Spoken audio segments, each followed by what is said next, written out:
Welcome back, and thank you so much for joining us on this segment of the phone in, the interactive, that we get to talk about topics that, you all will call in and give us your take on what we always put out for you there.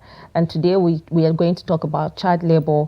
And what is your take on underage children hawking? You see a lot of children on the street hawking from the age of, maybe 5, 6, 10, 14, 15. And, a lot of people are wondering, where are the parents of those children? But then, across the globe, millions of underage children are forced to sacrifice their innocence, education, and well-being to engage in exploitative labor, including hawking. And, just like I said, you see a lot of kids out there. I mean, you can see the picture that is showing on the screen. Young girls that are supposed to be in schools are actually selling, one thing or the other on the street just to make a living, and support their families. This pervasive issue erodes the very foundation of childhood. I mean, it invades the childhood that they're supposed to have, play with their peers, go to school, learn something, but instead they are on the street or, picking one job or the other just to support their family with the little changes that they're getting here and there, threatening the physical, emotional, and psychological development of our most vulnerable citizens. I mean, the young ones are the most vulnerable. There's always the marginalized voices. It happens to be either children, women, and youths, and this is exactly what we are talking about. Every day, children as young as 5 years old take the streets, markets, and highways peddling goods to survive, just like I said. And this phenomenon is a stark reminder of a failed system, poverty, and societal indifferences. I mean, you're not from a rich family, you're poor, and you cannot afford to go to school, and you resort to, or maybe your mother saying, oh, let's go for, let's maybe start selling something and see how we can, come up with money here and there that we can send these children to school, and then the results to hawking, and the children will be the only ones that can go out there to do that. But then, what is your take on this, and how do you feel whenever you see, young children on the street, in the middle of the street, chasing cars just to see that they sell these products that they are carrying? You can do well to call us on the numbers displayed on your screens, and then also send us WhatsApp messages. And don't forget, the role of engagement is to stay away from your screens while you call, so we can have a conversation with you. Summayya, what is your take on this? My take is I do not like it at all. I never liked it. I remember while growing up, my dad told my mom and even my stepmom that if at all after his death, anyone send his child for to go out and sell something, he would never forgive them.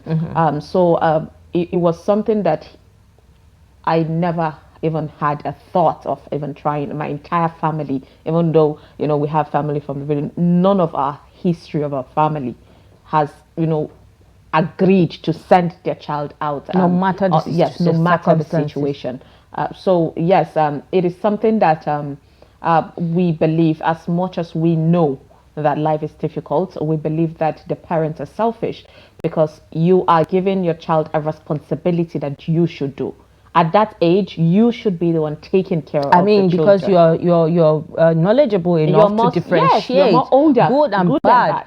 Because when the kids are out there, especially the girl child, because they tend to be the vulnerable ones. Even the boy child, they are not safe.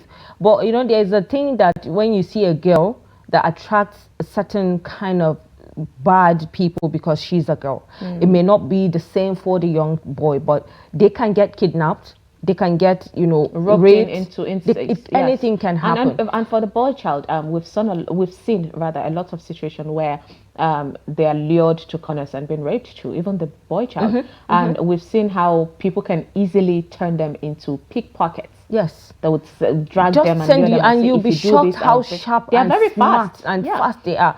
I mean, even just across, you see, just because they want to make that 50, 100, 200, someone may even pity them and give them more because they see these young people trying, to do something, and they know that for these children to come out this way, and they are everywhere across the street. I mean, we saw how we are fighting for the Almajiris to be removed on the street, and now we not much is being done when it comes to taking the child labor, especially on the streets, in quotes, hawking, like so seriously, like the Almajiri issue was. I mean, I was talking to our director earlier, and I was talking about how normally, as an older person right now, Fatih, you must have met a lot of people that even tried to scam you, to cheat you, as old as you are. Then imagine a small child from 7, 8, 9. That person is vulnerable to cheating. People could easily manipulate that mind because, of course, that person has this pure mind and holy. But let's pick our first call. Good morning. Good morning, Fatima. Good morning, Shamsia in the studio. Good morning. Thank you so much for joining us. Yeah, speaking to Ali Umar Shamati from Afonga, Nasarawa State. Okay, Ali from Nasarawa. Thank you so much for joining us. Go ahead. In fact, the issue of child labor housing is not advisable because mostly this happens in the northern part of Nigeria. You will see a lady or a small girl that is not up to age that she's even supposed to go and you see her spending housing. Secondly, with this kind of situation that we're into, you have to agree with me that so many parents will allow children to go there because of what they can be able to bring home to eat. Because some are depending on that housing. But it's not advisable. But the situation we find ourselves today is very unfortunate and uncomfortable. So you don't expect that. What do you expect? You expect so many parents in the northern part of Nigeria to send their children go for this housing. But it's not advisable. So we need go intervention with this situation that we are in this country as far as Nigeria is concerned. Thank you very much. I appreciate Thank you so much, Ali from Nasarawa. Thank you so much for that contribution. So Ali pointed out that he does not think it's even ideal for us to do that. I don't think it's even mentally, stable for any young child. For a child. And if there's something you've noticed, I'm sure you must have noticed, is these kids become, it's not just about being street smart. They talk way older than themselves. Because the street teaches them they lose manners, things. you know. They lose manners and they address people because they are not always going to be at home. The parents are not going to look and see what they are doing. When you're on the street, you meet different kind of people. Yeah. You meet the mentally unstable, you meet the stable, you meet the ras, you meet the violence, everything you find on the street. When you hear people saying the street taught me, then just know that mostly they have a take of thing. here and there and one thing or the other. All right, let's take this call. Hello, good morning. Hello, good morning. Hello, good morning. Morning. Your name and location, please. I'm from Abuja. Sorry, we can barely hear you right now. I'm from Abuja. My name is Ahmed. You're calling from Abuja, if I get you right? Yes. Okay. But I didn't get the name though, but go ahead. Okay. I just want to greet you guys for what you guys are doing. Thank you so much. All right. Thank you so much for calling to greet us. Thank you so much for that. And we hope next time you get to call and share your take. But I appreciate you for staying tuned to our channel. So go ahead. Let's hear your take on child labor. As much as we already know it is a problem, so give us and every stakeholder involved watching better solutions. Like, what do you think we need to do in order to put a stop to this? We've seen a lot of developed country. If a parent try to do this, then the state would even seize that child away from you, or you are held accountable. Like in a way, you just have to be held accountable. I mean, I was just thinking, if you can create a market space for people not to be on the streets, to open shops here and there with umbrellas and what have you, selling food, why not create a place where all these people that want to sell their little goods, their food that they're making, put them in one particular place so they don't get to be on the street. I'm just thinking, so anyone that wants to buy something from the hawkers, either food sellers, I mean, we see a lot of people also, carrying either, they will just get a place where you see them line up and you know that, okay, this is the segment for the Frado, this is where you find this. I mean, just create a beautiful place for them to just sell something. because if you're going to take them off the street, you have to find a solution before doing that. Because if you take them out of the street, they'll go to another place and still do what they're doing. It's just like when you see, a lot of people saying, why beg? Why beg? Why would you see people that are strong, well, they can do something, go and do a labor, like older people coming to beg you and all that. Exactly. I mean, you have clashes with someone once in a while, which I have had my own share of clash, with an old, young, well-to-do person, and just came on the street, and was telling me, I've not eaten. I'm like, you're okay. Why not go find something to do? Let's be honest. That would not be for the child, Of course. But let's pick this call. Good morning. Hello, good morning. Yes. Good morning. It's good to have you. Remember where you're calling. Oh, Shatima Kulima calling from Maiduguri, Summayya. Thank you for joining us, Shatima, this morning. Good morning, Shatima.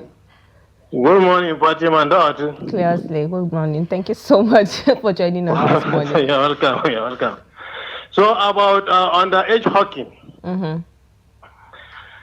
You see, the way Nigerian government are pushing people, that's what make these youths to be on the street. And honestly speaking, it is not right.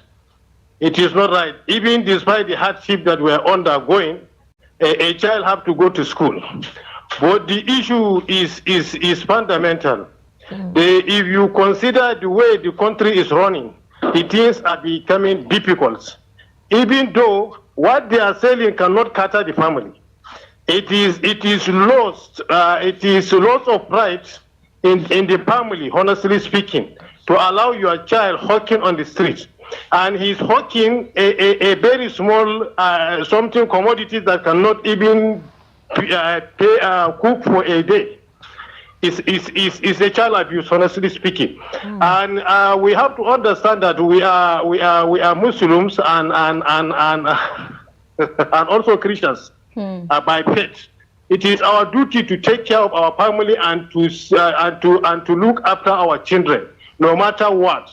This hawking, I think what government is supposed to do, they have to come with the law. Even though they are not friendly to us, we the masses, they are not friendly to us, but they have to come with a law that will prohibit a underage hawking. Yeah. That's my take.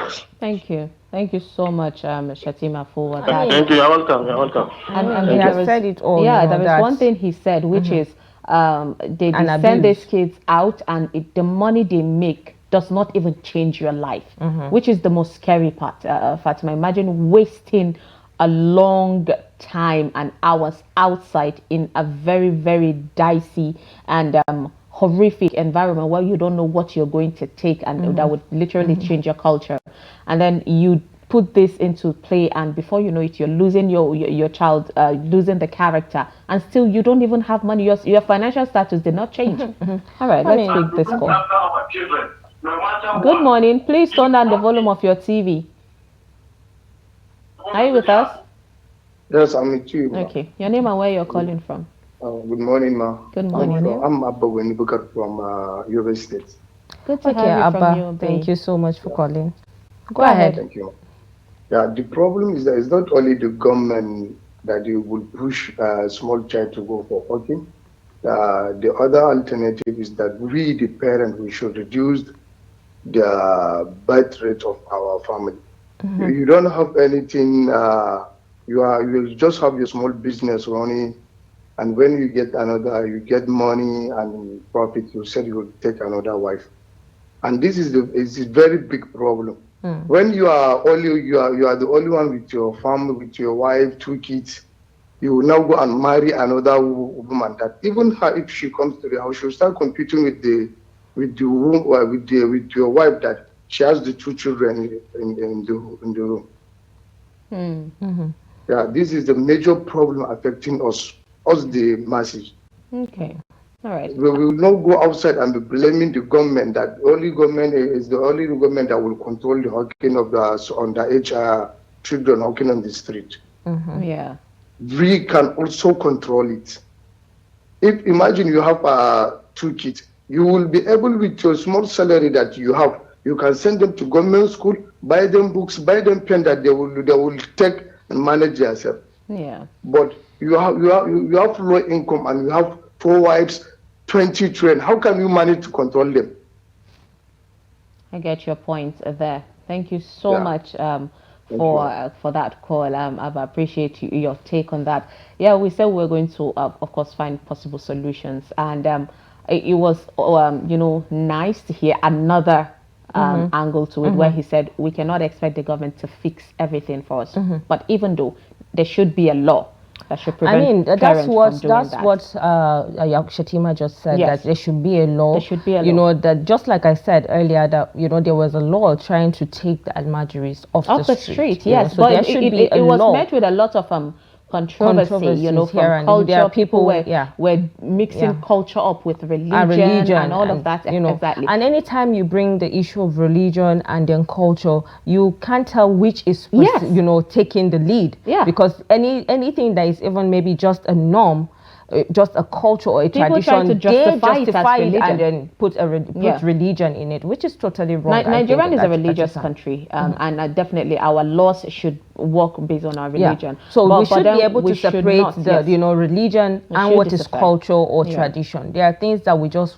came to life and we saw our forefathers doing the same thing, and then we are still doing it, but doesn't mean that they did everything right. There are certain things that they've done wrong that we are correcting now, so you can't say nobody is perfect at the end of the day. Indeed. So but then talking about what the previous caller talked about, which is just be able to try and give back control. Control it in a way that you will be able to take care and cater for them, and not expect the child to go out and find money for you people to take. So that's another angle to look at. And how when a child is used to the street, right? I just feel to an extent sometimes, even when you intend to take them off the street because they've already known people. I mean, imagine you working with your child on the street as a mother or a father, and then your girl child, maybe you're just taking her to school, you're working her to school, and everybody is waving at her and saying, hi this, hi that. It could be a woman, it could be a man.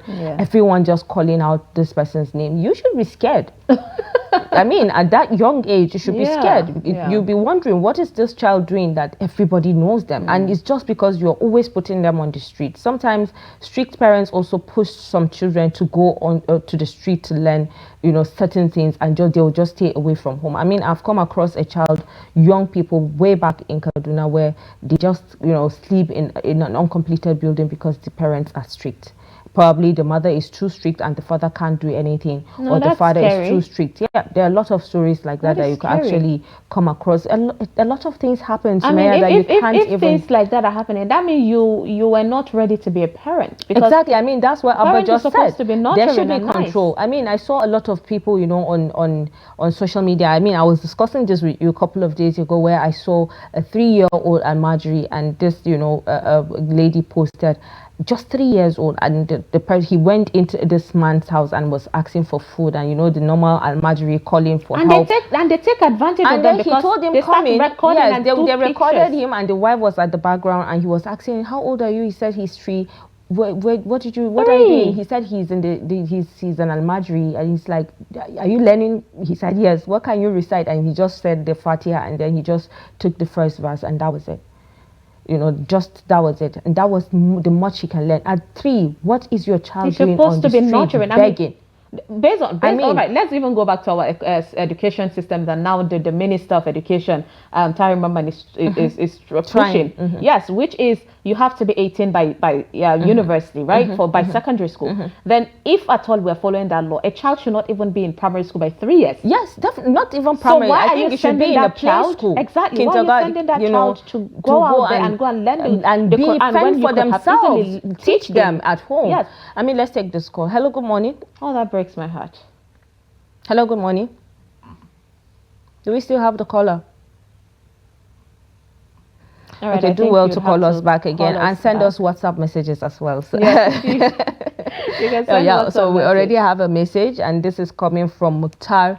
It says, Mubarak. Good morning, I'm Mubarak from Niger State. Actually, the involvement of the children can corrupt them in a variety of ways, and it has a terrible impact on the education of those children who engage in it. They are also vulnerable to various health issues, mishaps, physical stress, kidnapping and other issues. Just like we mentioned, they are prone to a lot of things when you're on the street. I mean, you just wake up one day and you just see someone is killed. You'll be wondering how this person was killed, what happened, how did this person get there. I mean, we have seen a lot of cases that, recently there's this couple that they were looking for, and then they found her dead body on the street, and then there was a lot of times, like, even the older ones are not safe. Yeah. Talk more of young children at the age of 4, 5, Absolutely. 6, just fending for themselves on the 3, street. you just mentioned 3. I am still in shock of that age. Yeah. Because that is the age that, our government is trying to show that that's the age that a child needs more love. A child needs, even religiously, you're supposed to feed a child, breastfeed a child for 2 years straight. And then afterwards, you nurture and show him love and care and teaching. I wanted to say this, kudos to the movie industry. There are times that we've seen the South capturing certain things that happen in their own, and then the North also capturing. I mean, I've seen a movie where Alinu acted, and there's this child that always comes to beg, and it happened in one of the series that is still ongoing. I don't want to mention the name, but he keeps giving this child food, and then he'll take it to the malam, and then he'll come back the next day and he's not eating. So one day they had to tell him, sit here and eat. Where do you even eat this food and all that? So I just imagined when I saw that 3-year-old child that those people that recorded him are going to do similar thing, like sit down here and eat, and then go and just act like you didn't get anything. Had to put it out there, but so that we'll know the problem. Yes. But I don't consult to them taking the video of the child. Yes, definitely. Because there's no consent from the parent. At least we should give that privacy. One of the reasons. But let's take this call. Hello, good morning. Do I have the caller? I hope it's not the network though, because you can actually call us. Situation that's why we have 2 numbers. If you try the other one, it doesn't go through. Call us, or you can send us a WhatsApp message on the first number that is showing there. This is coming. Yes, and it's, even though we don't see. I think it's from Baba Gana Umar from Maiduguri. Okay. From Baba Gana Umar. Thank you for that. It says, it's a shame to all of us, frankly speaking, parents, our elites, ulama, the leaders, as well as all concerned citizens, the rich ones in all states across the country. We have no concern over the situation around. One of the major causes of street hawking is poverty. Families that are poor normally seek means of sustaining their family members. As a result, the children from such families are forced into hawking as a source of income for the family. Street hawking can also be a result of the nature of a person's job.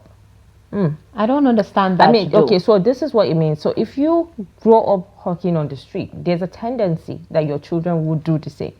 I mean, is that what he meant? That's what he means. Because the last part I got confused as a result of a person's job. No, so as a result of that's the only of the way person's you job. Know how to make money, because you grew up doing that. Oh, and maybe probably you grew up seeing your mom frying akara or selling masa, kunu here and there. I mean, there's a tendency that you may want to do the same because you feel, oh, this is what you've grown up. We've seen, a lot of our parents. We follow. Some of us have followed in the footsteps of our parents and what have you. So, hello, good morning. Hello, good morning. Good morning. Is that a day? How are you today? We are fine. Is that a day? Yes, from London. I don't speaking. I mean, we are picking you people's voices gradually now. It's good to have you. Good morning, Ade. Thank you so much for joining us this morning. My pleasure. The topic you are speaking about, I mean, they are going to how to clarify than child abuse. It's a child abuse. Because I don't want to believe in poverty, because if you give your child, your son or your daughter, to go and hawk something, and all the value of the goods is less than 20,000. What about the value to the life of your child? You see? So you have to consider that. And I suppose what my sister said earlier, that local government should create a place, environment for them, so that where they can sell, they don't charge them anything, so that will reduce it. This belongs to local government, not even the federal government. So local government should take care of that, because some of these children are being abused. Do we still have a day? I think we lost the connection. Ade, please go ahead. Call us back again. Yes, let's find possible solution to I all mean, of this. at least I have someone agreeing to the idea of creating a space, just like we have the motor parks where you want to travel, they've created a space for them. You know that if you're traveling to Kaduna, you know where you need to go. If you're traveling to this place, you know where to go to find the cars. There are some parks that you go to, you can't even find, let's say, a car, the car that can transit you from Abuja, let's say, to Borno, but you know that there's another park that you can go to and you can find that. So you have different places where you can get specific things. I am a firm believer of I do not want kids to even hawk in parks. At all. Parks are horrible anyways. But then there is something the Fulani does. In one of the pictures that pops up while discussing this, there is like a village square. When the Fulani is sending perhaps underage children to go and hawk, the fura, the no, they make it as a pack, so it's a pack, it's a square, and then they get a place and then sit and then they line up. So it would be difficult for you to come and lure one of them away because they are all in group and they are protecting each other. Well, they do. And that's an open place. They do to an extent because when they are familiar with certain people, because when you're there, they actually do that. I mean, we're discussing about this. So if the government should create some place for them to, it still does not make them whether secure. you like it or not, you see it on skid makers secure. use this kind of thing to probably create a means of humor, but then some things are not really actually funny. I mean, let me just say this in Hausa they call it juye. When a girl is selling and someone is watching and he knows she has no soul, he just tell her, come, I'll buy everything. And these are the things that we're talking about because these kids are vulnerable. It's easy for the older ones to manipulate them and to blackmail them into a lot of things. Exactly. Because the parents didn't teach them. It's not enough to say, oh, you're going out to sell, don't collect anything from a stranger, don't talk to anybody, just sell. If they want to buy, just sell. A stranger can different. outsmart a 70-year-old person. I mean, we've seen fraud happen. We've seen romance scam happen. So there is no way you would tell your child that, no you're matter supposed the to be age, smart. it doesn't really matter. Expecting you to be smart on the street. Even though we have some smart children, that can outsmart people, some certain bad doers, but some are not that smart. There are children that are born naturally smart. You could easily be kidnapped. There are children that are born naturally smart, so it's kind of easy. It just does not speak well. But then yes, talking about our last message from Babagana Umar, where he made mention that we should be ashamed of ourselves. Yes, we said that it's a problem, and as much as we want to find solution, we have to go back to the root of the problem, which is normally how you find solution. What is the major problem? Yes, there is poverty in the land and it keeps increasing, and with that the rate of children being sent out there keeps increasing, and it's something we hope we're able to manage. So while we're pointing at the parents for sending their children out there, which is a no at every point, we also have to put it at the back of our mind that at the end of the day we are all we all have to hold ourselves accountable for all of this. And I think for the longest time we have been trying to even stay away from this whole child labor, because we feel some people are going to feel hurt when it's something that we should talk about. So every stakeholder involved has not been doing much, honestly. And yes, I would take that blame of we need to be ashamed of ourselves for not doing enough, for not saving the child, for not protecting the child, for allowing a child to be in the most vulnerable stage, starting from our elite that are siphoning money for themselves and not thinking about our people. We had experts on security talking about how some people are politicizing, literally sponsoring these people in order to hurt another person reign in politics. So all of this, of course, we have to hold accountable to it. Let's pick this call. Good morning. Do we still have the caller? Is something wrong with our network? I hope you get to call us. Let's hear your take on this matter. Talking about child labor, hawking, it's something that is a no-no. I get so angry when these people are being shoo, especially when it comes to the beggars, the kids standing by the streets and begging. Sometimes you would see even the parent sitting by the roadside, then sending their child to be begging for money. and you literally see it. Someone say, "Will you shift from here? Get from here, get away from here," and it breaks my heart how we have made our children to learn nothing but contempt. At the youngest age, a child is facing disgust. Like people are disgusted by their behavior. People are hating them. Or you see a child with a tray on her head or his head, and then somebody is picking out their phone and making videos, mocking them. Like, why are we even allowing our child to be out here to do all of these things? It's something that truly breaks our heart, and it shows us that we're not really doing enough as people to save our kids. Let's pick this call. Good morning. Good morning. We lost the call. Why are we losing our call? Please, in case if you're not able to connect. Oh, that's really there's bad. I think it is a serious network problem. Wrong. But then call us on the MTN number also displayed on the screen. Yeah, not just the glow. And also, please send us WhatsApp message. Hence the reason we why are we getting gave some room for messages. Yeah, so that messages, in case actually, if you're not able to connect, you can just tell us your contribution. This is a very important discussion that we need to have. It is 2024, and at this point, I feel Nigeria should be rid of that. I vision Nigeria becoming one of the number one in the world, just like America is and other countries. If there is one thing we've learned, I just visualized, waking up, no too much stress, everyone living a good life, no walking on the street, no this. We have hello, good morning. Child. Please turn down the volume of your TV. Are you with us? Do we still have the caller? Send us WhatsApp message. We heard the person, we heard the sound, but then we couldn't hear you, and maybe your network. But then do well to call us or send us WhatsApp messages. We have some WhatsApp messages also that, maybe when we get to display them, we'll take them also. But then I was telling you that I actually pictured, just as we're talking, sometimes your brain still multitask. So I was actually walking in the street of Nigeria, and I've actually seen everywhere quiet right now as I'm sitting here.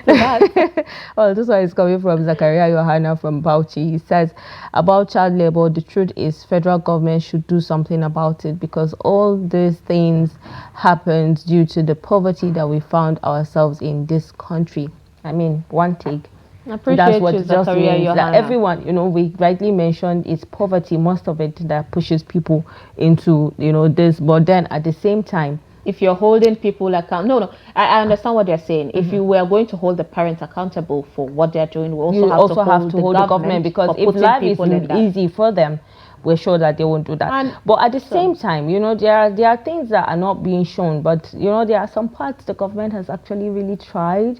Because I've seen during the Buhari's regime where I've actually been on a project where tasks were given and targets were given, and we've actually met the target and even passed, going out to some communities that are vulnerable. That is where the focus is, trying to take unemployment away, training children, youth to have something to do. Some went for skill acquisition, some went for the PWD, sweeping the streets, and then they're being paid salary. And then, some were, taught how to bake cakes and, do things. And then they were given starter packs. They were given starter packs to start all this. But then you don't see them being shown on TV that this is actually happening. Well, we need to do that. And the government should not be the only one doing that. Exactly. But then we have we have organizations doing it. But if they're doing it out of their pockets, elite should also help a lot actually. And things like this are supposed to have funds from charity funds to support them, because they are bodies that are helping. This is coming from Ali Issa Rabiu from Bauchi State. It says street hawking as a form of child labor has become a global issue of concern to the countries across the world, predominantly Africa. In Nigeria, precisely, not street hawking has been on the rise day after day. I totally agree with you. It breaks our heart, Ali. It's really sad, Yes. These are things that on a normal day people may not really take note of, because it has become a normal activity for people to see these children. When you're walking on the street, imagine you exhausted and you're looking for water, and if you don't see a child passing with pure water, you're already calling. You're already gone, except maybe you check to a certain length to find where you can actually get water or something to drink. So, well, there are lots of options. While we're growing up, there are houses that we know sell particular things. So, you know, if you want something, they'll tell you, oh, go to so person's house. Go to so person's house. I feel that's another means of you doing your business without putting your child out there. Because whether we like it or not, if you're able to even sell just to the area, you know, in your area where you live, that should be something great. Because I have not seen a hawker of especially a child holding something, if not now that perhaps things are expensive, but holding something up to 10,000 naira. I have not seen. I don't know if anyone else has seen it. And imagine a child, you send a child out there to go and sell something of 10,000 or even 20,000 only, and you are risking your child's behavior, character, mental health, physical health, and all of that in order to get 20,000 naira. That is at most. It does not even speak well. You're risking a lot to get a peanut that will not change your life instantly. And life of hawkers, sometimes we even see people grow up in that life and still have nothing to show for it. So it breaks my heart that we're experiencing situations like that. It breaks our heart that this is affecting our children in every saner society. I have to put it out there. We protect children, but then our society is making them most vulnerable. So, and every one of us is contributing to this, from the people picking out their phones to record these children, to the people, you know, shushing them in anger, to the people taking them or collecting them from their parents with the promise of, you know, changing their lives or even equipping them with knowledge, to the parents sending their child out there, to the communities tolerating this, and we're saying, oh, after all, it's not my child, so why should I even talk? To family members that are okay with some of their family members sending out their child at the youngest age to be away from their child or from their parents, or even selling, you know, making them to sell. So all of that, to the government, you know, to elite for not helping out poor people in their area. So there's just a lot of things that everybody needs to hold accountable. And at the end of the day, we hope that Nigerians get to you know, do the needful, get to do the most in order to assist you know, us. we have said it all, and you know, I wish I heard from Ade, because you know he's always also trying to find solutions regardless. And compare, you know, with comparing what countries. is happening there and then giving us feedback here to see what we can actually emulate to see that we make life better. But then I think this is the much we have for you today on this segment. Well, let's go on a quick break by taking a look at, you know, how people actually explore street food, you know, different types, not just one. Take a look at this. Abuja street food is as vibrant and diverse as the people of Abuja. Come with us on a culinary tour of street food in Nigeria's capital city. First up, boli and roasted yam. Served with fish and pepper sauce, plantains and roasted yams are top favorites for Abuja's working class. It hits the flavor spot and gets top marks for penny savers. I am Mr. Sunday Ntu from Cross River State, Ogoja. I hustle in the street in Abuja, but when we are hustling in the street, we don't have money to go to a better restaurant and eat. So we eat along the street. Especially this woman food, we like eating this food. Not only me, because my colleagues are here also eating. We like eating the food because it's a little bit cheaper. The one that is more cheaper now, 1,000 plus, is the beans. 1,000 plus is beans and yam. But if we have anything to do, so it will be more cheaper for us. It will be better because we are not earning a lot. We are not earning a lot. How will somebody that is hawking in the street will come and eat a plate of food, 1,000, and he has a family at home? How can someone like that fit his family? For early morning commuters, Masa and Yaji does it. The only question is, how hot do you want it? Made with rice or corn, Masa is definitely food for a hungry man. Masa is one of my favorites because anytime I eat masa, like, I last long without feeling any hunger issue. Yeah, it's affordable because with my 300, I can eat masa and get satisfied.